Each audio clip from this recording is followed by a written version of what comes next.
लड़ाई हुआ था जिसका नाम था वेदरा का युद्ध, ठीक है, कौन था? वेदरा का युद्ध। तो 1759 में जो वेदरा का युद्ध हुआ था, इस युद्ध के बाद डच जो है इनकी भारत से कंपनी क्या हो गई? समाप्त। जो वेदरा का युद्ध हुआ था ये किनके बीच में? अंग्रेजों के बीच में और डचों के बीच में, ठीक है, क्योंकि पहले से यहाँ पे कौन मौजूद थे? अंग्रेज। 1600 में यहाँ गए थे ना, और अंग्रेज पहले से मौजूद थे। उसके बाद कौन आए थे? डच आए। तो अंग्रेज के बाद यहाँ पर डच आए थे। डच भी आकर अपना कंपनी बनाए यहाँ पर, लेकिन अंततः जो अंग्रेज लोग थे इनके और इनके बीच में 1759 में एक युद्ध हुआ, वेदरा का युद्ध। और इस युद्ध के बाद जो डच थी इनकी स्थिति पूरी तरह से भारत से क्या हो गई? समाप्त हो गई।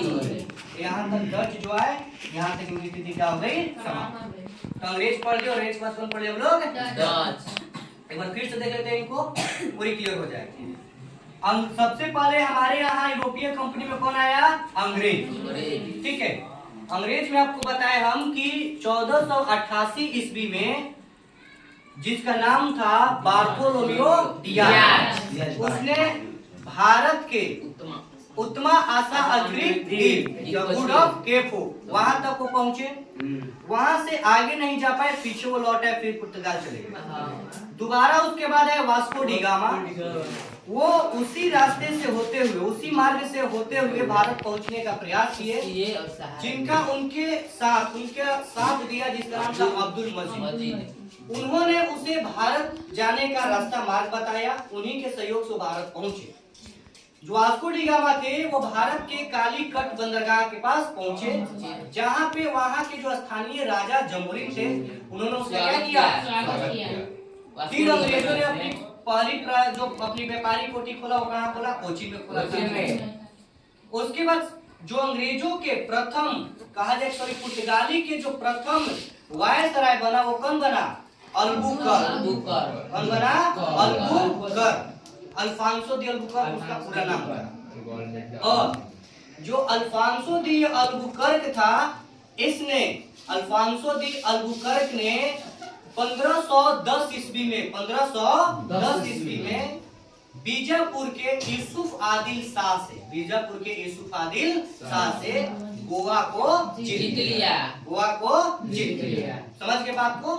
इसके बाद सेकंड आपको बताया है डच। कौन है सेकंड में?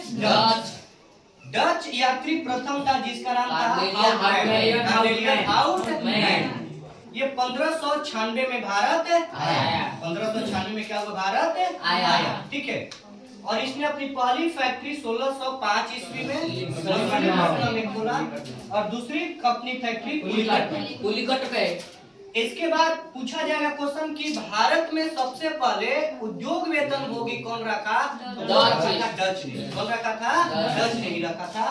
और इसके बाद 1759 उद्योग वेतन भोगी होता है कि मतलब उन लोग ने यहाँ पे रखा था और उसको वेतन दे रहा था जो लोग उद्योग में काम करते, ठीक है।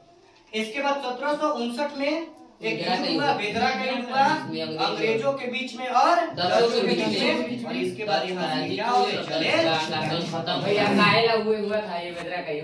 क्योंकि अंग्रेज चाह रहा था कि हम यहाँ शासन करें और डच चाह रहा था कि हम शासन करें, इसलिए लड़ाई हुआ। कहाँ पर? वेदरा में। भारत में ही हुआ था ये वेदरा, इस जगह का नाम है, ठीक है। यहाँ तक इनकी हो गई समाप्त। समझ गए? इसके बाद आगे जो चलते हैं कि 31 दिसंबर 1600 ईस्वी को, ठीक है, बातें समझ में आ रही है ना? 31 दिसंबर 1600 ईस्वी डेट के साथ पूछा जाता है। 31 दिसंबर 1600 जो महारानी थी एलिजाबेथ, प्रथम बार ईस्ट इंडिया कंपनी के लिए अधिकार पत्र दिया। क्या दिया? अधिकार पत्र दान किया। तो एक क्वेश्चन पहली बार कई बार एग्जाम में पूछा गया है कि महारानी जो एलिजाबेथ है उन्होंने ईस्ट इंडिया कंपनी का अधिकार पत्र कब जारी किया था? 31 दिसंबर 1600। 31 दिसंबर 1600 इन्होंने क्या किया कि अधिकार पत्र जारी किया। और प्रारंभ में ईस्ट इंडिया कंपनी में कुल 217 साझेदार था, जिसमें से पहला गवर्नर कौन बना इसका? Thomas Smith. कौन बना? Thomas Smith. यानी कि क्वेश्चन पूछा जा सकता है कि ईस्ट इंडिया कंपनी का प्रथम गवर्नर कौन बना था? थॉमस स्मिथ ने बना था। और ईस्ट इंडिया कंपनी में जिस समय उसका स्थापना हुआ था, उस समय उसमें कुल कितने साझेदार थे? 217। कितने साझेदार थे? 217। और ईस्ट इंडिया कंपनी को अधिकार पत्र कब दिया गया था? 31 दिसंबर 1600। 31 दिसंबर 1600 में उसे क्या किया? अधिकार पत्र दिया गया। इसके बाद जो सर थॉमस स्मिथ है, मुगल दरबार में जाने वाले प्रथम अंग्रेज कैप्टन हॉकिंस था, जो जेम्स प्रथम का क्या था? एक दूत था। जेम्स प्रथम। सुनिएगा बात का कहानी क्या हुई। कहानी ये हुई कि जो जेम्स प्रथम थे इंग्लैंड के, भारत में मुगल सत्ता चल रही थी उस समय। तो मुगलों के दरबार में वो लोग